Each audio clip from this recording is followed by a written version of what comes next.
Balangir Sambalpur 26 number जातीय राजपथ सत्यनारायणपड़ा निकट लक्ष्मीचोर पोल उपरू Balangir town police रविवार विलंबित राति जन युवकर मृतदेह उद्धार करथिला।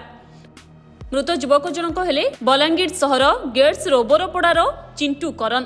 किभली परिस्थिति युवकर मृत्यु है ताहा स्पष्ट होई नाही। पूर्व शत्रुता को केन्द्र करी तांकु किछि युवक आक्रमण करी मारी दैथिबा परिवार लोके अभियोग करिसंती। ଏହି ଘଟଣାରେ ଜଣେ ଯୁବକଙ୍କୁ ପୋଲିସ ଅଟକ ରଖି ପଚରାଉଚରା କରୁଛି। ସୋମବାର ଅପରାହ୍ନରେ ସାଇଣ୍ଟିଫିକ୍ ଟିମ୍ ଘଟଣାସ୍ଥଳକୁ ଯାଇ ଲକ୍ଷ୍ମୀଜୋର ବ୍ରିଜ୍ ତଳୁ ଏକ ଜରି ବସ୍ତା ଢଙ୍କା ଯାଇଥିବା ଲୁହା ପାଇପ୍କୁ ଉଦ୍ଧାର କରିଛନ୍ତି।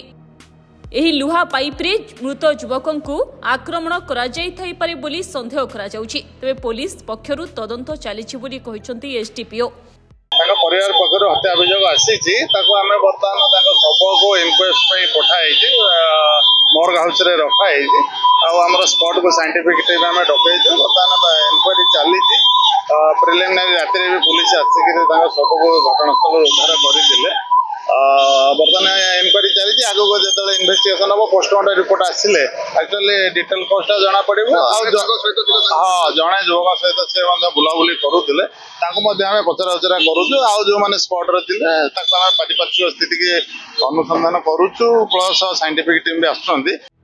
बलांगीर सुनील कुमार महांती रिपोर्ट धरित्री लाइव।